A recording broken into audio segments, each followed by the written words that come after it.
وأكون للخير العميم مثالا. Assalamualaikum warahmatullahi wabarakatuh. Innal hamdalillah wassalatu wassalamu ala Rasulillah wa ala alihi wa sahbihi wa man tabi'ahum bi ihsan ila yaumil qiyamah. Kepada seluruh ibu-ibu dan para keluarga dari bapak-bapak yang sedang bekerja di SDP, yang semoga Allah senantiasa memberikan kepada ibu keberkahan dalam setiap urusan. Kalau kita mendapatkan keberkahan pada setiap urusan, kita akan mendapatkan banyak kemudahan di dalam kehidupan kita.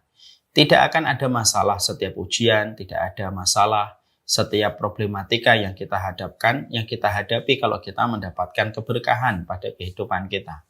Sesuatu yang tidak bisa diterangkan itu adalah konsep keberkahan bagi paham materialisme dan kapitalisme.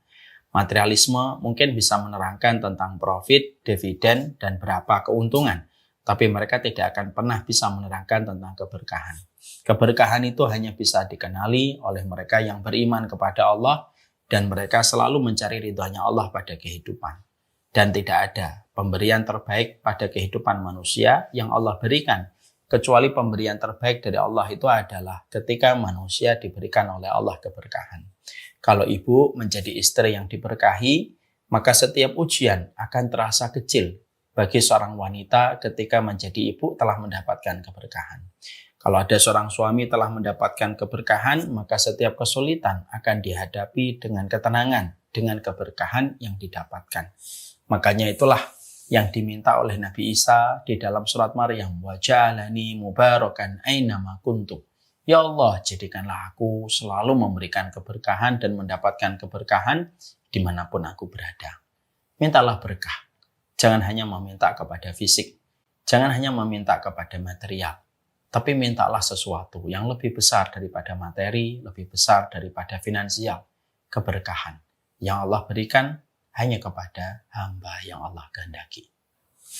Alhamdulillah, tentunya senantiasa kita bersyukur kepada Allah atas setiap nikmat yang Allah berikan kepada kita. Semoga kita senantiasa mampu bersyukur. Nikmatnya Allah itu banyak. Yang sedikit itu adalah kesyukuran kita. Karena sesungguhnya syukur itu bukan bersifat anjuran. Syukur itu merupakan sebuah kewajiban. Sebagaimana kewajiban zuhur, asar, maghrib, dan isya yang kita lakukan. Syukur itu bukan kembali feedbacknya kepada Allah. Tapi syukur itu feedbacknya kembali kepada kualitas diri kita. Allah menyampaikan di dalam surat Luqman ayat yang ke-12. Wa may yashkur fa innama yashkuru li nafsi. Siapapun yang dia bersyukur terhadap dirinya sendiri. Karena bersyukur itu self-love. Bersyukur itu merupakan cara kita mencintai kehidupan yang telah Allah berikan pada kehidupan kita. Yang salah bukan apa yang baru kita dapatkan. Yang salah bukan apa yang telah dicapai orang lain. Tetapi yang salah adalah ketika kita kurang memberi makna pada setiap kenikmatan yang sudah Allah berikan kepada kita. Kadang-kadang mata yang suka banyak melihat, terutama di sosial media, menjadikan akhirnya hilang kenikmatan pada apa yang telah kita peroleh ketika kita sudah membandingkan. Karena dengan membandingkan terasa kurang dan minus setiap nikmat yang sudah kita peroleh. Inilah yang menjadikan kita bersyukur. Bersyukur itu jangan dianggap sepele, bersyukur itu jangan dianggap sebelah mata. Bersyukur itu berat, bersyukur itu tidak gampang. Dan bersyukur itu sama beratnya dengan kita bersabar. Kita kalau bersyukur pada sesuatu yang banyak itu wajar. Tapi kita kalau bersyukur pada sesuatu yang sedikit, belum tentu kita mudah memberikan kesyukuran kita. Makanya Ali bin Abi Thalib, beliau berkata bahwasanya definisi ketakwaan itu apa? Ketika bersyukur pada sesuatu yang sedikit. Kalau bersyukur yang banyak itu lumrah dan bersyukur yang sedikit itu hanya mereka yang istimewa hatinya ketika mampu memberikan kesyukuran pada sesuatu yang sedikit. Maaf ya ibu-ibu, kadang-kadang nikmat kalau ditambahkan kepada kita, kadang-kadang standar kita bersyukur itu menjadi tambah rumit dan banyak syarat. Sadar atau tidak sadar? Semoga kita paham ini. Ketika dulu suami kita gajinya 5 juta, kita mendapatkan uang 50 ribu itu masih terasa nikmat sekali dengan uang 50 ribu yang kita peroleh dan kita dapatkan. Karena memang suami kita gajinya pas-pasan. Uang 50 ribu betul-betul kita syukuri. ketika ada di kantong kita. Tapi maaf ya, ada sebagian orang, sebagian manusia yang kadang nikmatnya ditambah oleh Allah dari 5 juta menuju ke 500 juta. Akhirnya ketika syukurnya, ketika nikmatnya bertambah, syukurnya itu jadi tambah sulit. Yang dulunya 50.000 sudah bisa bersyukur, kadang-kadang ketika gajinya sudah terlalu besar, uang 50.000 sudah tidak lagi disyukuri. Karena apa? Bersyukurnya itu jadi tambah. Kalau ada uang 200 juta baru saya bersyukur. Kalau mobil saya sudah Alphard baru saya bisa bersyukur. Kalau saya sudah bisa pelesir ke Eropa, saya baru bisa bersyukur. Padahal dulu, dia kalau bersyukur itu tidak punya syarat. 50.000 dia bersyukur. Ada makanan yang memberikan ayam dia bersyukur. Kenapa? Karena bersyukur pada sesuatu yang banyak itu lumrah. Tapi bersyukur pada sesuatu yang sedikit, itu hanyalah hamba terpilih yang mampu melakukannya. Nah, inilah yang menjadikan kita bersyukur. Bukan hanya pada yang banyak dan surplus. Pada kehidupan kita, kita betul-betul belajar bersyukur pada apa yang Allah berikan kepada kita. Sesungguhnya menu kehidupan kita sebagai orang beriman itu cuma 2. Sabarmu tanpa tapi, syukurmu. Sabarmu tanpa tepi, syukurmu tanpa tapi. Dan kita bersyukur. Syukur kita tanpa tapi. Tidak perlu syarat apapun di dalam kita bersyukur. Inilah yang menjadikan kita bersyukur dalam setiap perjalanan hidup kita. Bukan bahagia yang menjadikan kita bersyukur, tapi bersyukurlah. Pasti dibahagiakan oleh Allah Subhanahu wa Ta'ala. Amin insyaallah.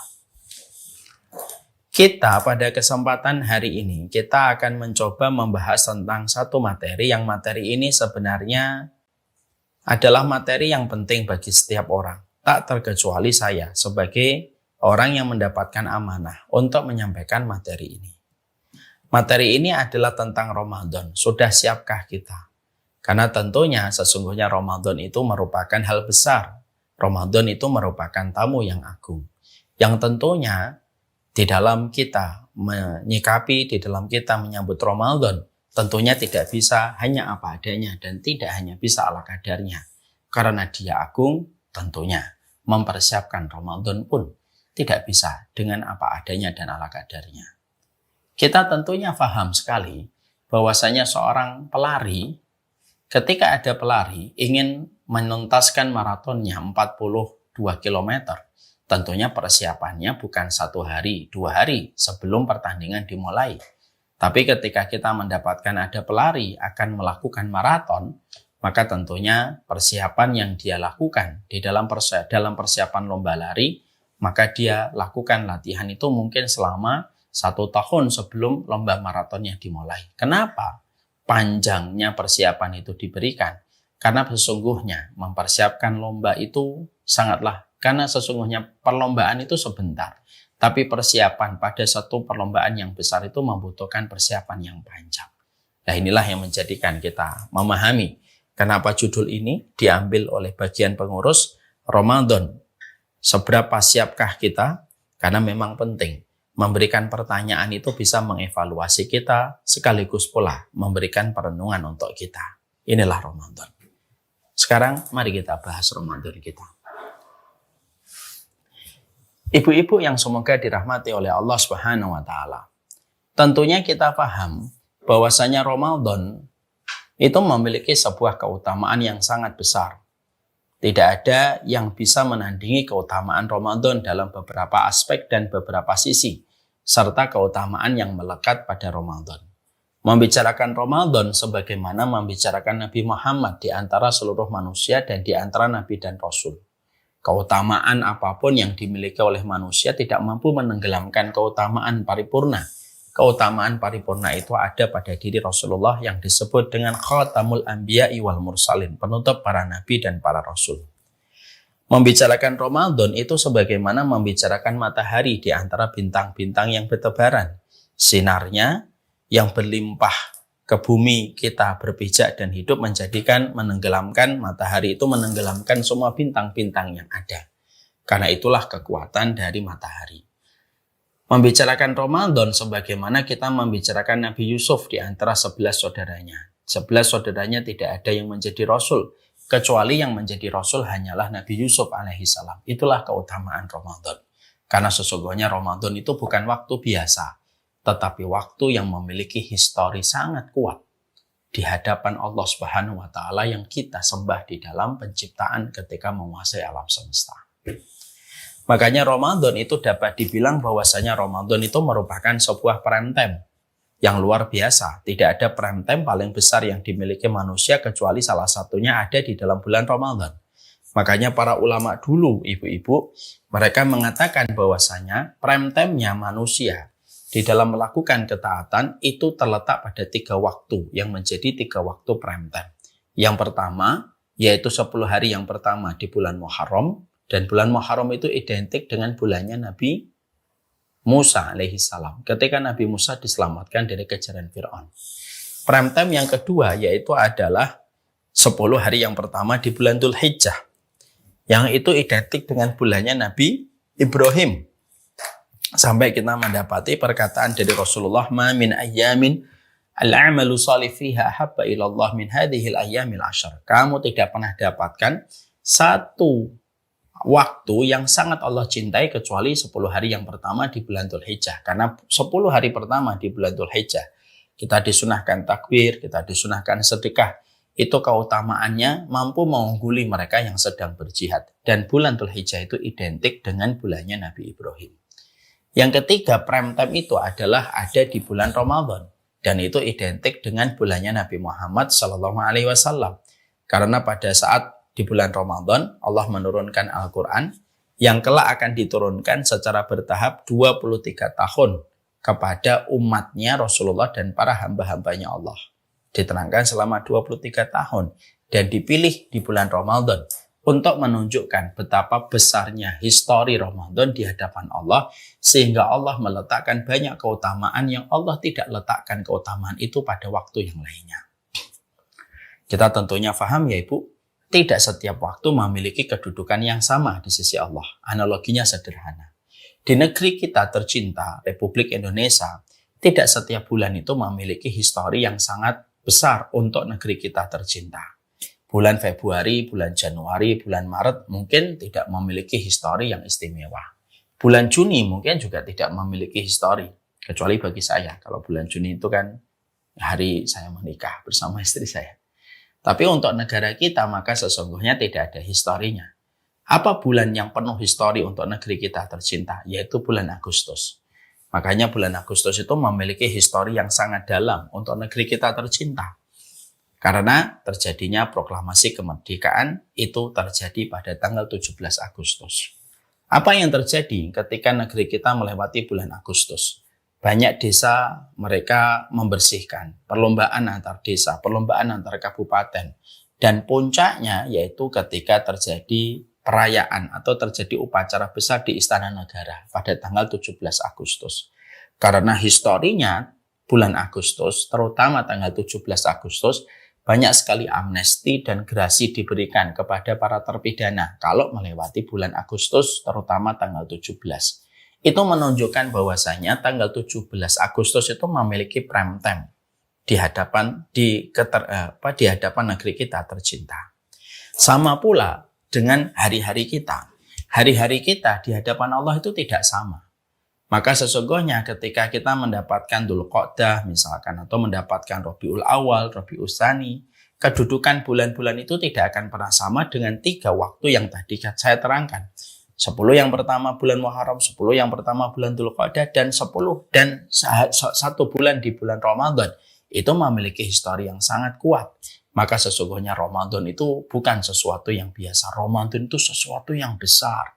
Di mana histori yang ada pada Ramadan itu terkait langsung dengan Allah. Dan historinya Ramadan berkaitan tentang Nabi tercinta di hadapan Allah, yaitu adalah Nabi Muhammad. Makanya kita dapatkan Ibu, tidak ada persiapan sebagaimana persiapan yang Allah berikan kepada bulan Ramadan. Makanya tidak pernah kita dapati pintunya surga terbuka, tidak pernah kita jumpai pintu neraka tertutup, dan tidak pernah kita jumpai setan itu terbelenggu kecuali hanya di bulan Ramadan. Bulan Dzulhijjah yang tadi saya terangkan memiliki keutamaan besar, memang iya. Tapi sebesar-besarnya keutamaan bulan Dzulhijjah, pintu surga tidak terbuka, pintu neraka tidak tertutup, dan setan tidak dibelenggu. Sebesar-besar keutamaan bulan Muharram, memang besar keutamaan bulan Muharram, tapi tidak sampai menjadikan surga terbuka, neraka tertutup, dan setan itu terbelenggu. Tapi khusus di bulan Ramadan, hanya satu-satunya bulan yang mampu menjadikan pintu surga, yang jumlahnya 8. Yang nama-namanya tadi saya sudah terangkan. Itu hanya di bulan Ramadan saja. Pintunya terbuka. Dan neraka ditutup rapat oleh Allah. Wasufidatis syayatin. Dan setan itu dibelenggu oleh Allah ketika di bulan Ramadan. Untuk memberi makna kepada kita. Tidak ada satu waktu yang ada pada kehidupan kita sampai surga, neraka, dan setan diperlakukan dengan semacam itu kecuali hanya di bulan Ramadan. Untuk memberi arti. Keutamaan Ramadan itu bukan keutamaan yang bisa dipandang sebelah mata. Makanya sangat wajar sampai kita mendapati dan sampai kita menjumpai bagaimana persiapan manusia di bulan Ramadan itu tidak pernah sama dengan persiapan manusia ketika di bulan Dzulhijjah dan di bulan Muharram. Banyak masjid akhirnya ngecat ulang dia masjidnya. Kita temukan pula ya, bagaimana ketika sebelum Ramadan kita jumpai orang-orang persiapan dengan berbagai macam persiapan yang sebenarnya persiapannya itu tidak pernah mereka berikan di bulan-bulan yang lainnya. Karena apa? Ya memang luar biasa Ramadan itu. Pintu surga dibuka, neraka ditutup. Makanya angin surga itu menerpa sepoi-sepoi pada kehidupan manusia yang beriman ketika di dalam bulan Ramadan. Makanya saking kuatnya angin dari surga, kalau kita rasakan, maka sesungguhnya banyak orang itu yang luar biasa berubah di bulan Ramadan. Yang asalnya tidak ke masjid ketika di bulan Ramadan. Yang asalnya tidak berhijab ketika di bulan Ramadan. Bahkan televisi yang biasanya sangat tidak religius, mereka religius ketika di bulan Ramadan. Dan itu memberi arti. Karena khusyuknya angin surga itu sampai menjadikan manusia itu banyak berubah di bulan Ramadan. Makanya sampai orang pacaran, mereka berhenti dari pacarannya sebentar. Orang yang biasanya menuju ke tempat kemaksiatan, maka biasanya di bulan Ramadan mereka mengurangi kemaksiatan itu. Bahkan maaf ya, warteg aja yang biasanya tidak pernah pasang cadar, di bulan Ramadan pasang cadar. Supaya orang yang masuk dan makan itu tidak kelihatan. Dan itu hanya terjadi di bulan Ramadan. Untuk memberi arti kepada kita. Keutamaan Ramadan itu dari masalah surga yang terbuka saja sudah tidak terbantahkan. Nuansa, vibes-nya, atmosfernya Ramadan tidak akan pernah sama di bulan manapun selain Ramadan itu. Ya, makanya betul kan? Kalau kita mendapatkan dari perkataan baginda Nabi SAW, "Faman hurrima faqad hurrima 'anil khairi kullah." Makanya sampai diterangkan, siapapun yang diharamkan dari kebaikan di bulan Ramadan, seakan-akan dia diharamkan dari bulan-bulan yang seakan-akan dia diharamkan dari kebaikan-kebaikan bulan-bulan setelahnya. Kalau manusia itu diharamkan kebaikan di bulan Ramadan. Maksudnya piye Ustaz? Maksudnya begini Ibu. Kalau ada orang di bulan Ramadan, ketika surga dibuka, neraka ditutup, kok ada orang tidak bisa menghatamkan Quran di bulan Ramadan, maka seakan-akan riwayat yang tadi kita baca menjelaskan. Lah kalau kamu di bulan Ramadan aja tidak hatam, apalagi di luar bulan Ramadan, di mana surga tidak dibuka, neraka tidak ditutup, setan tidak dikerangkeng, lebih susah dan seakan-akan kamu mesti tidak akan bisa menghatamkan Quran. Kenapa? Di bulan Ramadan ketika semua support system diberikan kamu untuk taat saja kamu tidak hatam Quran. Kalau ada orang di bulan Ramadan kok tidak bisa sedekah karena masih pelit, terus seakan-akan, terus di bulan mana lagi kamu akan sedekah? Kalau di bulan Ramadan ketika semua support system itu diberikan supaya kamu bisa sedekah, kamu tidak sedekah. Kalau ada orang di bulan Ramadan tidak mampu untuk tahajud dan tidak mampu untuk qiyamul lail, maka sesungguhnya pertanyaan dan sebagai sebuah perenungan, di bulan mana lagi kamu akan sujud? Di bulan mana lagi kamu akan tahajud? Kalau di bulan Ramadan saja kamu tidak mampu untuk tarawih secara konsisten dan tidak mampu untuk tahajud. Kenapa? Wong ketika semua kemudahan untuk taat saja diberikan, kamu tidak bisa taat, apalagi di luar bulan Ramadan. Itu sama analoginya Ibu. Kalau Ibu ada orang atau diri seseorang, ada orang sholat di depan Masjid Nabawi, di depan Ka'bah. Jarak antara dia dengan Ka'bah hanya sejarak sekitar 3 meter sampai 10 meter. Misalkan dia di shaf pertama atau shaf kedua. Kalau ada orang sholat di depan Ka'bah, kok dia tidak bisa khusyuk? Seakan-akan pengertiannya itu adalah, terus di mana lagi kamu bisa khusyuk? Kalau di depan Ka'bah saja kamu tidak bisa khusyuk. Kalau ada orang di depan Ka'bah kok masih kepikiran uang, masih kepikiran kerjaan terus. Kalau di Ramadan masih memikirkan uang, masih memikirkan kemaksiatan gitu. Padahal dia sholat di depan Ka'bah hanya berjarak 5 meter sampai 10 meter.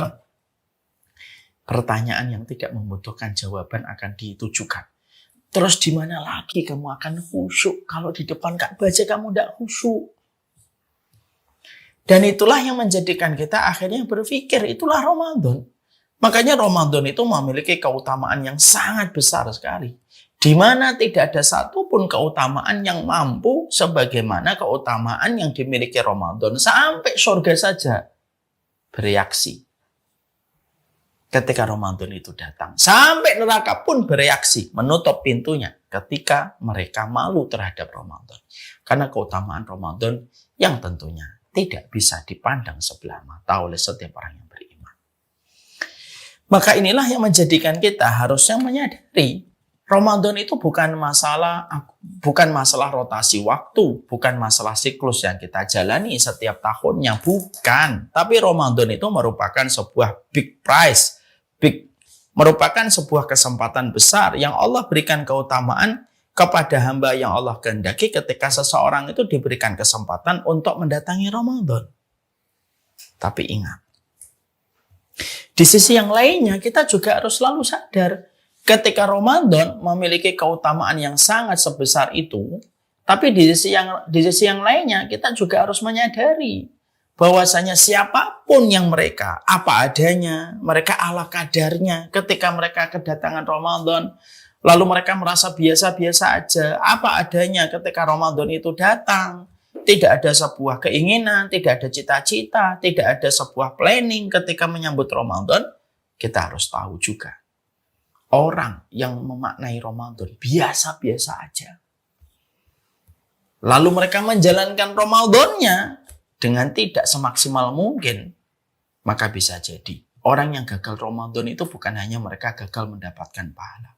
Tapi orang yang gagal Ramadan, sejatinya mereka akan menjadi orang yang celaka di hadapan Allah. Kalau celaka di depan manusia, masih mending Bu. Kita masih bisa ngulang waktu supaya memperbaiki kecelakaan yang pernah kita lakukan ketika membuat kita dihujat.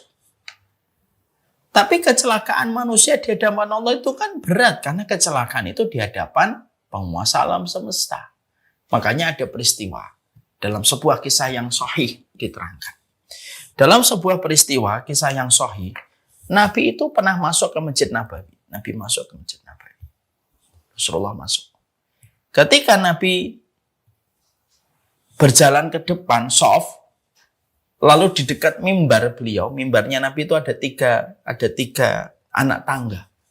Ketika Nabi mendekati anak tangga, ketika Nabi mendekati mimbarnya yang memiliki 3 anak tangga, maka pada saat itu Rasulullah tiba-tiba mengatakan, amin, amin, amin. Nabi tiba-tiba mengatakan 3 kali amin, padahal tidak ada suara sebelumnya, yang membuat para sahabat itu penasaran. Loh, yang diaminkan Nabi itu siapa? Dan apa yang diaminkan Nabi? Sampai Nabi saja mengaminkan. Karena para sahabat sadar, kalau ada doa kok diaminkan Nabi, berarti doa itu betul-betul luar biasa. Pasti akan terjadi dan pasti akan menjadi sebuah tanda. Lalu para sahabat itu memberanikan diri. Para sahabat itu lalu memberanikan diri untuk bertanya kepada Rasulullah, ya Rasulullah, engkau mengaminkan 3 kali. Apa yang kau aminkan ya Rasulullah? Maka pada saat itu Rasulullah itu menjawab, aku aminkan doanya malaikat Jibril tentang 3 kelompok. Dan aku aminkan. Ibu semuanya, ibu harus perhatian sama hadis ini. Kenapa? Yang berdoa malaikat Jibril. Yang mengaminkan Rasulullah. Malaikat Jibril makhluk paling mulia di antara penduduk langit. Ya, Rasulullah makhluk yang paling mulia di antara penduduk manusia. Berarti tidak main-main dong doanya. Sampai Nabi mengaminkan hingga 3 kali. Lalu Rasulullah itu berkata, aku aminkan 3. Yang pertama, ketika malaikat Jibril itu berkata, Rogima anf man adroka abawaihi ingdal kibari falam yadkhulil jannah. Celaka sekali umatmu, wahai Muhammad, kalau ada umatmu diberikan kesempatan emas oleh Allah. Dia mendapati orang tuanya ketika tua dan sepuh. Yang harusnya anaknya bisa gampang mendapatkan surga ketika dia menjumpai orang tuanya ketika tua dan renta, tapi justru anaknya tidak bisa masuk surga karena kurang maksimalnya anak itu berbakti kepada orang tuanya ketika tua dan sepuh. Jadi dari hadis itu, penggalan yang pertama kita tahu ya Bu, kalau ibu-ibu dapat kesempatan orang tuanya ketika tua dan sepuh, maka itu merupakan salah satu akses yang paling mudah untuk meraih surga. Maka malaikat Jibril berkata, celaka sekali kalau ada umatmu diberikan kesempatan emas, lalu dia menjumpai bapak ibunya ketika tua dan renta, tapi anaknya tidak bisa masuk surga. Dan Nabi setuju ketika malaikat Jibril mendoakan kecelakaan. Maka Nabi tidak membantah, tidak mengkritik, tidak menolak hadis itu dan permintaan itu oleh malaikat Jibril. Tapi Nabi justru mengatakan, amin, saya setuju. Celaka kalau ada di antara umatku mengetahui orang tuanya ketika senja tetapi anaknya tidak bisa masuk surga. Kalau bahasa programnya, kebangetan banget jadi manusia. Itu bahasa programnya. Terus yang kedua apa ya Rasulullah? Yang kedua itu dikatakan oleh Rasulullah, Ragima anf man dakhala alaihi Ramadan summa in salaha falam yughfar lahu. Celaka sekali wahai Muhammad kalau ada umatmu diberikan kesempatan Ramadan yang harusnya dalam kesempatan Ramadan Allah membentangkan banyak ampunan ketika di bulan Ramadan, lalu umatmu tidak maksimal berbuat ketika di bulan Ramadan. Akhirnya umatmu tidak mendapatkan ampunan di bulan Ramadan. Itu kebangetan umatmu yang semacam itu. Padahal kesempatan emas Allah berikan kepada umatmu ketika kedatangan Ramadan. Masya Allah. Dan ketika malaikat Jibril berkata semacam itu, langsung segera Rasulullah mengiyakan dan mengaminkan. Amin, betul. Kalau umatku kedatangan Ramadan, kok sampai terbentang jarak 30 hari, dia tidak mendapatkan ampunan. Berarti luar biasa, parah. Ketika dia tidak mendapatkan kesempatan diampuni oleh Allah. Padahal Allah itu ketika di bulan Ramadan, betul-betul membebaskan banyak manusia dari api neraka. Ibu tahu nggak? Ada 2 waktu di mana Allah banyak membebaskan manusia dari ancaman api neraka. Satu ketika pada waktu peristiwa wukuf di Arafah atau hari Arafah. Dari habis asar sampai tenggelamnya matahari. Kira-kira berapa jam itu? 3 jam sampai 4 jam. Enggak sampai 4 jam, 3 jam. Yang kedua, waktu yang paling banyak Allah membebaskan manusia dari ancaman neraka itu apa? Di bulan Ramadan. Kalau hari Arafah 3 jam. Kalau Ramadan terbentang selama 30 hari. 24 jam kali 3. Berapa itu? Ya, berarti 720 jam. Ya 700 ya. Ya sekitar segitulah. Dan itu menunjukkan kepada kita tentang Masya Allah itu keutamaan yang ada di bulan Ramadan. Makanya inilah yang menjadikan kita akhirnya paham. Di satu sisi kita mendapati bahwasanya Ramadan itu memiliki hal yang luar biasa. Sampai surga saja bereaksi terhadap kedatangan Ramadan. Neraka pun bereaksi terhadap kedatangan Ramadan. Sampai kita juga harus memahami di sisi yang lainnya. Kok sampai kita tidak maksimal di bulan Ramadan, hati-hati. Bukan hanya sekedar kita gagal meraih puasa dengan pahalanya. Tapi kita menjadi orang yang celaka ketika tidak maksimal persiapan kita ketika Ramadan itu datang menyapa kita. Ini yang membuat kita harus selalu berpikir jauh tentang Ramadan. Ramadan adalah ruang waktu evaluasi dan refleksi pada diri kehidupan kita.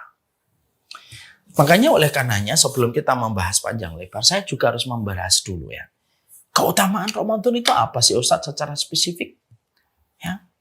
Tapi sebelum kita membahas tentang itu, saya ingin membahas tentang hikmah dulu. Ya, kita nanti membahas hikmah dulu. Supaya kita membahas hikmah, kenapa Allah memberikan kesempatan Ramadan kepada kita, hikmahnya harus kita temukan dulu. Yang kedua, baru kita membahas keutamaan secara spesifik Ramadan. Baru setelah itu, apa yang kita harus lakukan di bulan Ramadan ketika telah datang pada kita.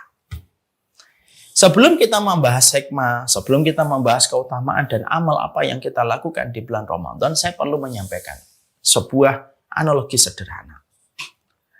Ibu, kalau misalkan jam ini, anggap aja ini jam antik dari peninggalan kakek saya. Lalu saya ingin memberitahukan kepada anak saya tentang arti sebuah value pada dirinya. Nah, ini jam dari kakekmu. Bawa, cari orang berapa mereka masing-masing menawar jam dari kakekmu ini. Ya. Lalu anak kita jalan. Ketemu orang di depan pasar. Lalu orang di depan pasar ditanya, "Jam Om, berapa kamu menghargai jam dari kakek saya?" Dilihatin jam sama orang yang lalu lalang di depan pasar. Orang itu berkata, "Sudahlah, saya tukar aja pakai soto atau pakai makanan." Dia menghargai tidak lebih dari 20.000. Oke, anak itu ngambil kembali. Lalu jalan lagi. Lalu dia mendapati ada tukang loak. Lalu dia sampaikan kepada tukang loak, "Berapa kamu menghargai jam ini?" Tukang loak ngeliatin gitu. "Ya udahlah, 25.000 deh atau 30.000. Lebih mending daripada laki-laki yang pertama." Dia menghargainya 25.000 sampai 30.000. Terus anak kita, "Oke, terima kasih." Dia cari lagi. Dia ketemu tukang jam, servis jam. Lalu diperlihatkan jam itu. "Wah, ini jam tua ini, Nak." Lalu, "Kalau dihargai berapa, Pak?" "Ya udahlah, kalau mau dihargai 100.000 deh. Lebih baik dong daripada 2 orang sebelumnya." "Oke, terima kasih." Jam itu ketika dibawa lagi, lalu ketemu seorang kolektor, Pak. Kolektor barang-barang antik yang suka dengan vintage. Lalu diberikan kepada orang itu, "Pak, berapa menghargai jam ini?" Dilihatin jamnya, kolektor itu memeriksa bagian-bagiannya, memastikan ini adalah barang lama dan bukan imitasi dan KW. Lalu setelah dia tahu ini betul-betul jam, memiliki histori yang sangat panjang dan termasuk barang kuno yang masih terjaga sampai hari itu ditawarkan kepadanya, bisa jadi kolektor itu akan berkata, "Ini saya hargai 100 juta, mau nggak jual ke saya?" Ibu dan ibu-ibu bisa mengambil korelasi dari apa yang saya sampaikan. Jam ini kenapa bisa memiliki harga yang beragam? Kenapa jam itu dihargai hanya dengan satu soto oleh seorang laki-laki? Karena dia tidak mengerti tentang posisi jam itu. Kenapa kita menjumpai bahwasanya tukang loak dan tukang servis jam hanya menghargai 50.000 sampai 100.000? Karena dia nggak ngerti. Tapi kenapa jam ini bisa dihargai dengan 100 juta oleh kolektor? Karena kolektor itu tahu, karena tidak ada yang bisa menghargai satu barang kecuali dia memiliki spesialisasi terhadap barang-barang antik. Sama pula, apa kaitannya dengan Ramadan, Ustaz? Gini loh, kalau Ramadan bagi mereka, orang yang tidak jatuh cinta dengan Ramadan, orang yang tidak jatuh cinta kepada surga, Ramadan itu biasa. Besok Ramadan, oh Ramadan besok, kirain masih lama. Mungkin dia biasa, kayak orang yang tidak ngerti tentang jam antik, ditawarin jam antik. Ya dia biasa aja.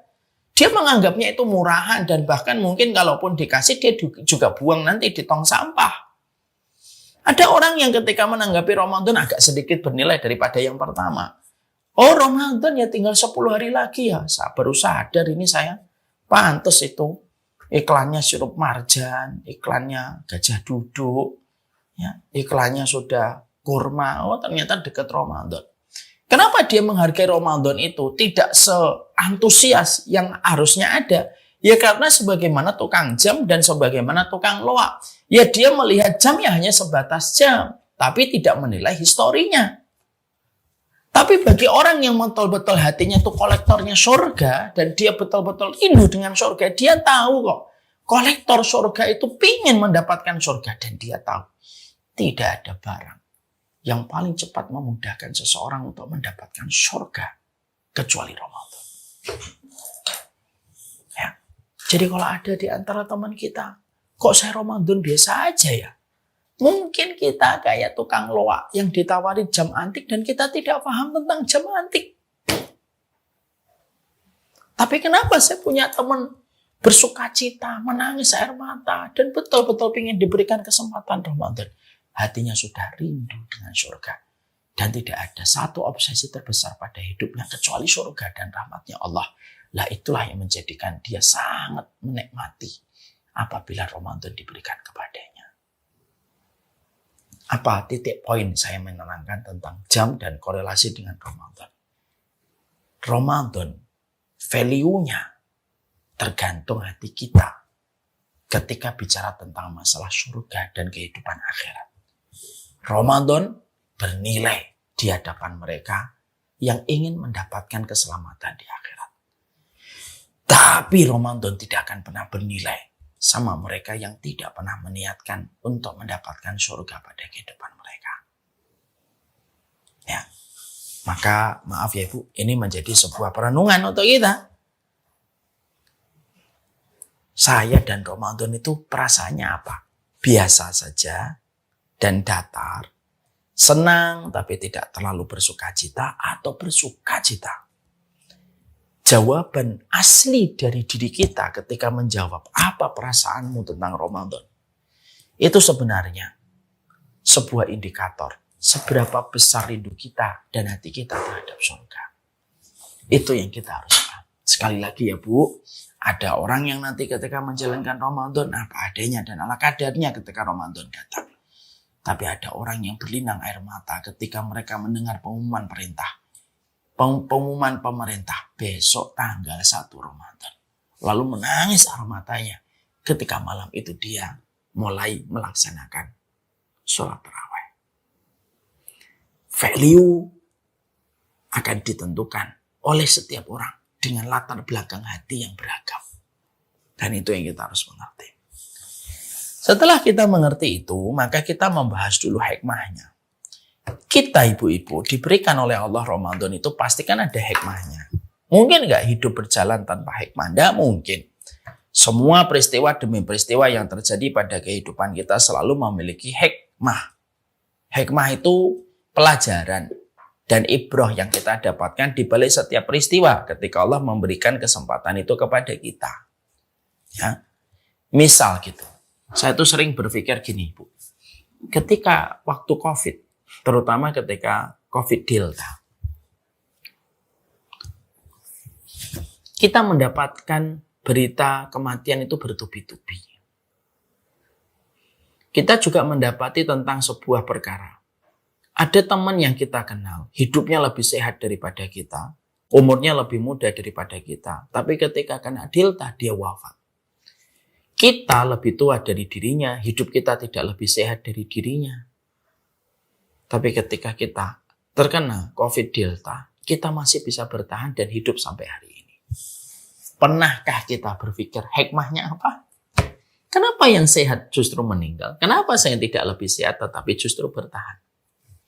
Mungkin hikmahnya begini. Mungkin temanmu yang meninggal dunia pada waktu Covid, walaupun hidupnya sehat, lebih muda daripada kamu, mungkin dia adalah orang yang rajin minta husnul khotimah. Ketika dia rajin meminta husnul khotimah, Allah jadikan dia terkena Covid, yang merupakan bagian dari wabah, supaya Allah bisa memberikan pahala husnul khotimah yang selalu dia minta dalam perjalanan hidup. Itu hikmah yang bisa kita tebak. Sama, mungkin kita, Bu, atau sebagian ibu menyintas. Umur sudah tidak lagi muda, pola hidupnya juga nggak terlalu sehat. Dan ketika Covid kita sempat agak kepayahan ketika di awal. Tapi kenapa kok tetap kita itu masih dihidupkan oleh Allah? Walaupun sebagian besar dari kita penyintas Covid, Bisa jadi hikmahnya itu apa? Bisa jadi hikmahnya adalah Allah sedang menunggu kita mengembalikan hati kita bertobat sebelum mengembalikan fisik kita dalam kematian. Itu namanya hikmah. Saya pernah melihat di tayangan YouTube ya Bu. Ya. Saya melihat di tayangan YouTube, ada orang di tayangan YouTube itu, dia itu di tayangan YouTube ini, dia mendapatkan begini. Dia itu nakal dan playboy. Lalu ketika akhirnya dia menikah, salah satu permintaannya adalah, jangan kasih saya anak perempuan ya Allah. Walaupun dia nakal, walaupun dia bandel gitu ya, tapi bagaimanapun dia tetap ya beriman sama Allah. Dia itu berdoa. Saya tuh ketika menikah itu, saya tuh berdoa, cuma saya nggak dapat anak perempuan. Di podcast itu dia ditanya, kenapa lo nggak mau anak perempuan? Dia jawab, iya. Ya saya takutlah anak perempuan itu, karena saya kan dulu banyak mempermainkan perempuan. Qadarullah Bu, anak pertamanya perempuan. Maka akhirnya dia merenung, kenapa hikmahnya saya itu sudah minta supaya saya nggak mendapatkan anak perempuan, saya dapat anak perempuan. Ternyata hikmahnya adalah, supaya saya bisa menyadari gitu loh. Kejahatan kepada perempuan itu ternyata bisa jadi menimpa kepada anak saya.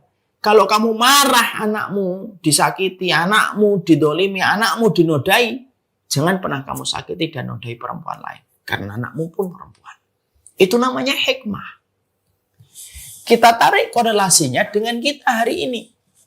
Korelasinya itu apa? Kenapa kita harus menangkap hikmah? Iya, kalau kita tidak menangkap hikmah, kenapa Allah masih memberikan kesempatan Ramadan untuk kita?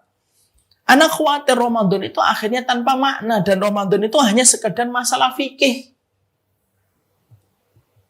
Akhirnya apa? Ramadan hanya sekedar fikih tok gitu. Tapi kita ingin bahwasanya Ramadan itu bukan hanya sekedar fikih, tapi Ramadan itu lebih agung daripada urusan fikih. Makanya akhirnya hikmah ini yang kita temukan. Kalau hari ini ibu-ibu dalam perjalanan nanti 10 atau 11 hari ke depan, kita kok sampai disampaikan di bulan Ramadan, ambil dulu hikmahnya. Kenapa Allah memberikan kesempatan saya untuk menjalani dan mencicipi Ramadan tahun ini? Mungkin hikmahnya adalah Allah ingin supaya kamu bisa berbekal dengan ketaatan, lalu kamu menebus dosa-dosamu dengan Ramadan tahun ini, supaya ketetapan ajal yang aku tetapkan tidak lama setelah ini, kamu telah mengambil kebaikan pada Ramadan yang aku berikan kesempatan itu. Kalau hikmah ini kita temukan, dan masing-masing hikmah berbeda-beda, akan menjadikan kita memberi arti pada Ramadan yang kita peroleh. Dan kita tidak akan lagi memberi makna Ramadan hanya sekedar, bukan hanya memberi makna bahwasanya Ramadan hanya sekedar rutinitas, dan Ramadan bukan hanya sekedar siklus yang kita lewati. Itu yang kita harus selalu pikirkan. Sekarang pertanyaannya kepada seluruh ibu-ibu, apa hikmahnya Ramadan diberikan kesempatannya kepada ibu? Setiap orang memiliki perspektif hikmah masing-masing berbeda-beda. Temukan hikmahnya supaya lahir makna pada Ramadan, dan supaya Ramadan kita tidak hanya secara fikih. Inilah pentingnya menghadirkan hikmah. Makanya Imam Ibnu Qayyim berkata, Syifaul alil fi masailil qada'i wal qadar. Ambil hikmah dalam setiap peristiwa. Karena orang beriman ketika mereka menjadi ulul albab adalah orang yang pandai mengambil setiap hikmah. Setelah kita memahami hikmah apa yang harus kita hadirkan ketika kita diberikan kesempatan Ramadan, nah sekarang kita lebih menukik. Apa yang kita lakukan lebih menukik ini? Yang kita lakukan adalah begini. Kita harus mengetahui keutamaan Ramadan. Dan kita harus paham keutamaan Ramadan itu bagaimana. Secara spesifik. Kenapa kita membicarakan tentang persiapan Ramadan? Sudah siapkah kita? Maka sesungguhnya pertanyaan ini, sudah siapkah kita, tidak akan terjawab tuntas sampai kita betul-betul tahu seberapa besar kamu mengetahui keutamaan Ramadan. Seberapa besar kamu mengetahui keutamaan Ramadan. Maka mari kita membicarakan tentang keutamaan Ramadan dulu. Ya, tidak usah banyak-banyak kita membahas, mungkin cukup 2 saja atau 3 saja. Keutamaan Ramadan. Setidaknya supaya menghargai Ramadan apabila nanti sudah dihadirkan kepada kita, setelah kita mengetahui hikmah apa Allah memberikan kesempatan kepada kita mencicipi bulan Ramadan. Ya. Saya ambilkan sebuah contoh. Saya misalkan dapat baju ini. Misalkan baju ini harganya 5 juta. Contoh saja ya Bu. Ini kan, ya ini contoh saja. Ini harganya nggak sampai 5 juta. Kalau saya tidak mengetahui harga baju ini 5 juta, apa yang saya akan sikapi tentang baju ini? Saya akan menganggap biasa baju ini. Kalau kotor saya biarkan, kalau tergores dengan pagar saya biarkan. Kenapa? Saya tidak tahu kalau baju ini harganya 5 juta. Coba. Kalau kondisinya diubah dan diedit. Kalau saya tahu nih harganya 5 juta baju ini, mungkin saya akan menghargai. Mungkin ketika tergores sedikit, saya langsung bersihkan. Ya, mungkin kalau kena pagar langsung saya nyesal kenapa ini kok jadi kena pagar gitu. Kenapa kok berbeda? Bagaimana kita memperlakukan baju ini? Karena yang pertama, saya tidak tahu kalau baju ini mahal. Karena yang kedua, saya tahu baju ini mahal, makanya saya menghargai. Kita akan menghargai iPad, menghargai handphone kita, kalau kita tahu harganya mahal. Maka sama, sesungguhnya kita akan menghargai seluruh apa yang Allah berikan kepada kita, kalau kita tahu betapa besarnya keutamaan pada apa yang Allah anugerahkan kepada kita. Dan salah satu kenikmatan dalam anugerah besar yang Allah berikan kepada kita itu apa? Kalau kamu diberikan kesempatan Ramadan itu harganya mahal. Makanya kamu harus tahu mahalnya Ramadan supaya kamu bisa menghargai kedatangan Ramadan. Kalau kita sudah tahu mahalnya Ramadan, kita tidak hanya memaknai Ramadan itu per harinya, tapi memaknai Ramadan itu per menitnya. Karena kita tahu hitungan keutamaan Ramadan itu bukan per hari, bukan per pekan, bukan per 10 hari. Tapi keutamaan Ramadan itu per detik dan per menitnya. Itu sedemikian dahsyatnya. Sekarang kita bahas dulu, apa itu keutamaan Ramadan Ustaz secara spesifik?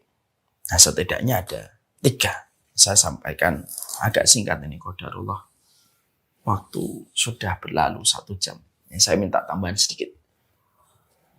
Maka saya menerangkan yang pertama, keutamaan Ramadan itu yang pertama adalah sesungguhnya keutamaan Ramadan itu keutamaan besar sekali. Saking besarnya keutamaan yang dimiliki oleh Ramadan, maka yang pertama keutamaan Ramadan itu apa? Ramadan itu memiliki keutamaan bahwasannya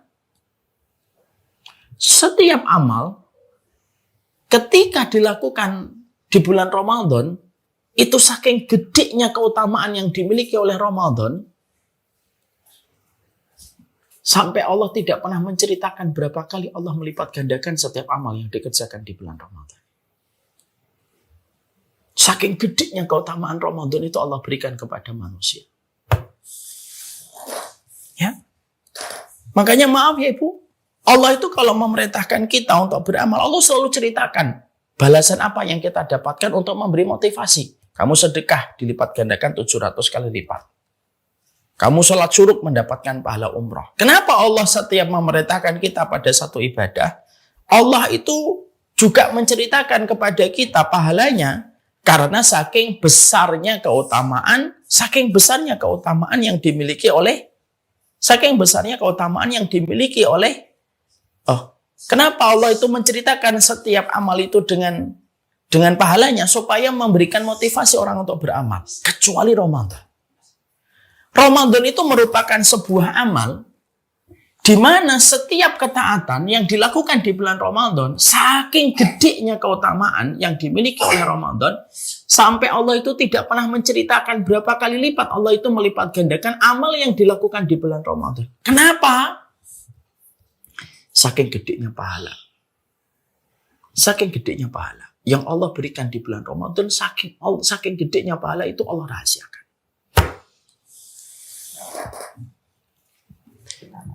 Berapa kali Allah melipat gandakan amal di bulan Ramadan? Allah rahasiakan. Supaya manusia nanti betul-betul merasakan pahala Ramadan itu besar sekali.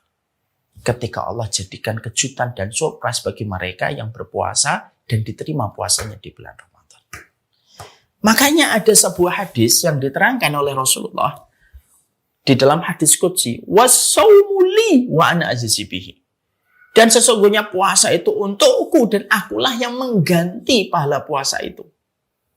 Kenapa Allah langsung menggantinya langsung? Dan maaf ya, kenapa puasa Ramadan itu dinisbatkan langsung kepada Allah? Karena orang tidak akan bisa puasa kalau dia tidak merasakan kehadiran Allah. Satu-satunya ibadah yang dirasakan langsung kehadirannya manusia, kehadirannya Allah pada kehidupan manusia ketika beribadah, hanya ketika orang itu melakukan Ramadan. Maaf ya, contoh. Orang itu kalau puasa, Bu, dia punya 1001 kesempatan untuk membatalkan puasanya. Ketika berkumur-kumur, ketika wudhu, dia bisa membatalkan tanpa orang tahu. Jarak antara air di mulutnya dan kerongkongannya tinggal 1 cm. Dia cegluk-cegluk.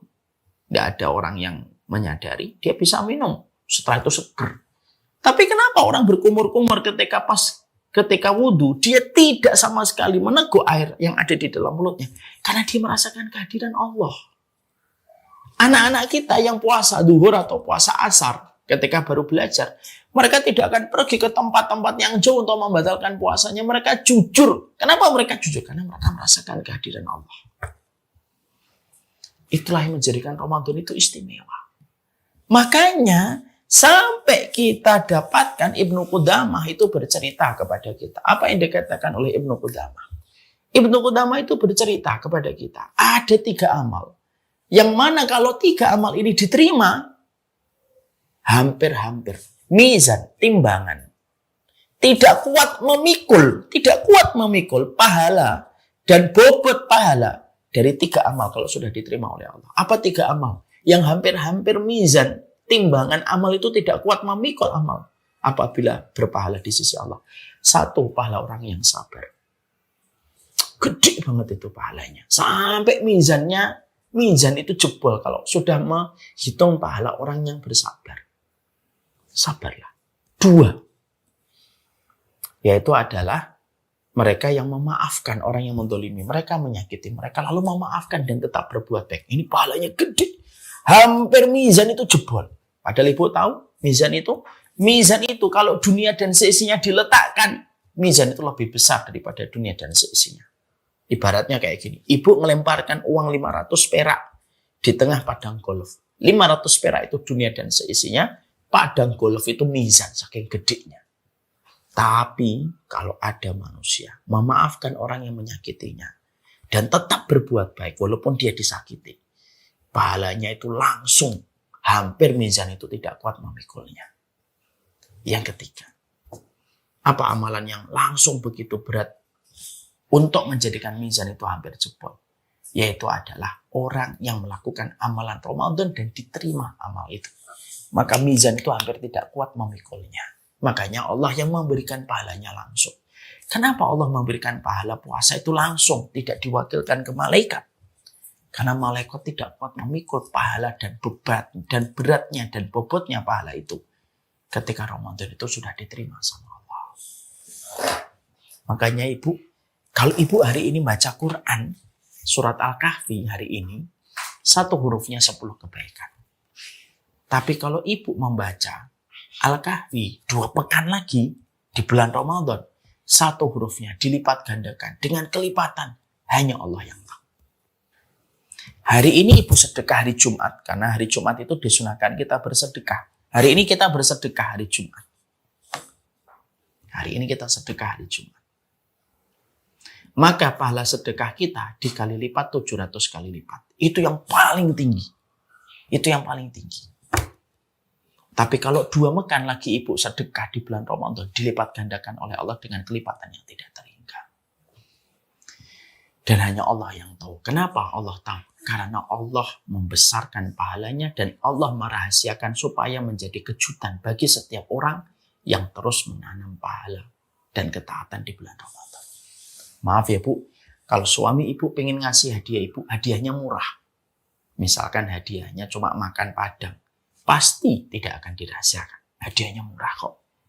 Tapi kalau ada istri ibu, ada suami ibu, pengen ngasih hadiah apartemen di Damawangsa, pasti tidak mungkin dibocorkan dari awal. Pasti suami kita akan mengatakan rahasia, rahasia, rahasia.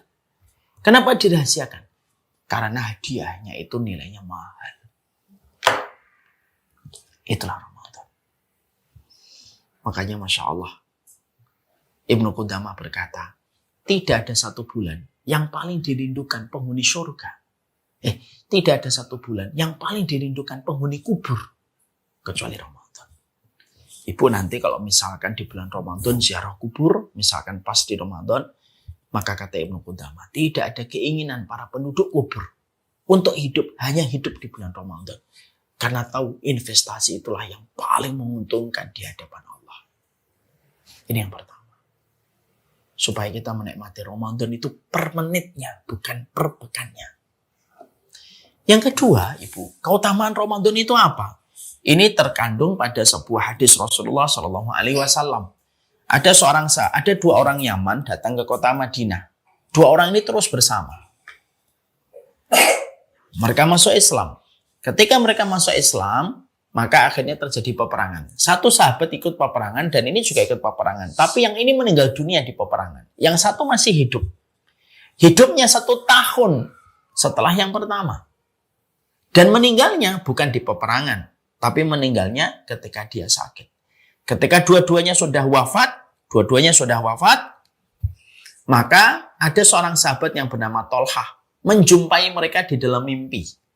Dua orang Yaman ini bertemu dengan Tolhah di dalam mimpi. Dua orang ini di depan tempat yang dikira oleh Tolhah itu tempatnya indah, itu surga. Lalu Tolhah itu penasaran dengan dua orang ini yang terus bersama-sama dulu ketika hidup dan dua-duanya sudah meninggal. Yang satu di peperangan, yang satu meninggal sakit 1 tahun setelahnya. Ternyata di tempat surga yang ditemui oleh Tolhah di dalam mimpi, surga itu memanggil nama. Dan ternyata yang dipanggil pertama kali masuk surga itu bukan sahabat yang mati syahid, tapi sahabat yang meninggal 1 tahun setelahnya. Masuk surga dulu dia. Lama dia di surga dan derajatnya tinggi. Setelah sekian lama waktunya baru dipanggil sahabatnya yang satunya yang meninggal di peperangan untuk masuk surga. Setelah terbentang jarak yang lama dengan sahabatnya dia yang pertama. Dan terdapat perbedaan antara derajatnya surga antara yang meninggal 1 tahun setelahnya dengan yang meninggal 1 tahun sebelumnya di medan jihad. Padahal kan secara logika, harusnya kan yang mendapatkan keutamaan itu yang mati di peperangan membela kalimat Allah. Kagetlah Tolhah dengan mimpinya dan bangun.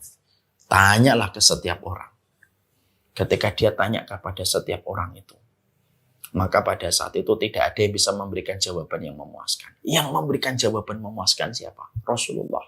Dipanggil Tolhah. Sini Tolhah. Ya Rasulullah. Apa yang kamu tanyakan? Ya Rasulullah, apakah engkau tidak sadar ya Rasulullah? Dua orang Yaman yang sering bersama? Iya. Engkau tahu ya Rasulullah? Aku tahu. Yang satunya meninggal di peperangan? Iya. Yang satunya meninggal 1 tahun setelahnya? Iya. Tapi ketika aku berjumpa mereka di dalam mimpiku, yang dipanggil ke surga itu justru sahabat yang 1 tahun setelahnya meninggal dunia. Yang meninggalnya bukan di peperangan. Perhatikan jawaban Nabi kepada Tolhah. Wahai Tolhah, bukankah dua orang yang bersahabat ini, yang meninggal 1 tahun setelah yang pertama, yang dipanggil pertama kali ke dalam surga, adalah sahabat yang mendapatkan tambahan umur 1 tahun? Betul ya Rasulullah. Dia mendapatkan tambahan 1 tahun? Iya. Mendapatkan tambahan sholat selama 1 tahun? Iya ya Rasulullah. Dan mendapatkan tambahan 1 kali Ramadan? Betul ya Rasulullah. Tambahan sholat selama 1 tahun dan tambahan 1 Ramadan yang dia peroleh dibanding dengan sahabat yang meninggal di medan jihad 1 tahun sebelumnya, tambahan 1 Ramadan dan tambahan sholat itulah yang membentangkan jaraknya begitu tinggi di surga dibandingkan sahabat yang mati syahid. Ibu bisa bayangkan nggak? Kelebihan 1 Ramadan itu sudah cukup untuk membentangkan jarak antara yang mati syahid dengan orang yang mendapatkan tambahan Ramadan. Kalau mendapatkan tambahan 1 Ramadan saja sudah sedemikian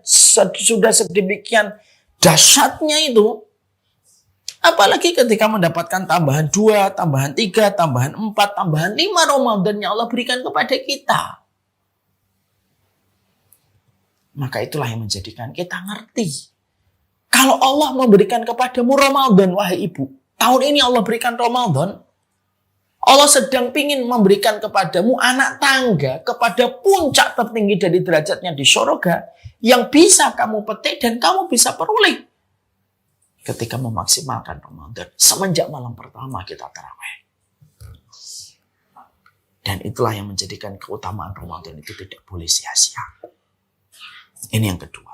Saya singkatkan yang ketiga. Apa keutamaan Ramadan itu? Ramadan itu, ibu, dinamakan bulan puasa itu Ramadan, diambil dari kata romdo. Romdo itu artinya panas terik yang membakar. Makanya kita dapati di bulan Ramadan itu, teriknya matahari itu lebih panas daripada sebelum Ramadan dan setelah Ramadan. Dan ibu harus tahu, ibu harus mengerti. Kenapa bulan puasa dinamakan romdo, panas membakar? Karena pada waktu di bulan Ramadan, Allah betul-betul membakar semua dosa manusia yang bersungguh-sungguh ketika memasuki Ramadan. Makanya kan tidak ada zikir yang paling utama kalau di bulan Ramadan. Zikir yang paling utama apa? Subhanallah? Bukan. Allahu Akbar? Bukan. Alhamdulillah? Bukan. Zikir paling utama di bulan Ramadan adalah Allahumma innaka afuwun tuhibbul afwa fa'fu anni. Karena apa? Tidak ada satu hari, tidak ada satu waktu yang terbentang jarak sedemikian panjangnya Allah membebaskan manusia dari api neraka sebagaimana Allah membebaskan manusia dari api neraka di bulan Ramadan. Inilah yang menjadikan kita paham. Masya Allah ya, waktu jualah yang membatasi sebenarnya. Ya, sebenarnya masih ada beberapa hal, tapi saya cukupkan. Sudah 1,5 jam kita tidak terasa. Setidaknya kita akhirnya paham. Tidak ada yang menghargai Ramadan kecuali orang yang memiliki surga yang menjadi obsesi pada hatinya. Dan sesungguhnya keutamaan Ramadan, satu Ramadan bisa membentangkan jarak yang begitu tinggi manusia di surga dengan satu Ramadannya. Apalagi kelebihan Ramadan berkali-kali. Yang kedua, tidak ada satu waktu Allah merahasiakan amal untuk diberikan berapa kali kelipatannya kecuali hanya di bulan Ramadan. Allah rahasiakan. Kenapa Allah rahasiakan? Berapa kali Allah melipat gandakan amal di bulan Ramadan? Saking gedenya dan besarnya amal. Pahala itu dilipat gandakan oleh Allah. Dan yang ketiga, inilah bulan yang tepat, Bu, menebus kesalahan kita. Kita jadi orang tua, banyak salah sama suami, banyak salah sama istri, banyak kurang sama anak. Banyak kurang pula ketika kita belum maksimal birrul walidain kepada orang tua. Tebuslah kesalahan kita dengan amalan terbaik di bulan Ramadan. Allahumma innaka afuwun tuhibbul afwa fa'fu anni. Itulah zikir terbaik ketika di bulan Ramadan untuk menebus kesalahan kita supaya kita menjadi selembar putih kembali di hadapan Allah. Semoga terbentang jarak sekitar 10 hari menuju Ramadan. Allah memberikan kesempatan kita berjumpa dengan Ramadan. Marilah kita berdoa. Allahumma salimni ila Ramadan. Wa salim li Ramadan. Wa tasallamhu minni mutaqabbala. Ya Allah, selamatkanlah dan sehatkanlah aku sampai di bulan Ramadan. Ya Allah, hantarkanlah Ramadan kepada hidupku, ya Allah. Dan jadikanlah seluruh amalku nanti di bulan Ramadan diterima. Wassalamualaikum ala nabiyina Muhammad walhamdulillahirabbil alamin. Keterbatasan waktu jualah yang membatasi sehingga mungkin kita baru membahas tentang hikmah dan baru membahas tentang keutamaan Ramadan. Tapi tidak apa-apa, Ibu. Materi itu yang terpenting bukan banyaknya. Tapi materi itu adalah bagaimana bisa mengubah hati kita supaya kita memiliki sikap yang terbaik dalam setiap ilmu yang kita peroleh.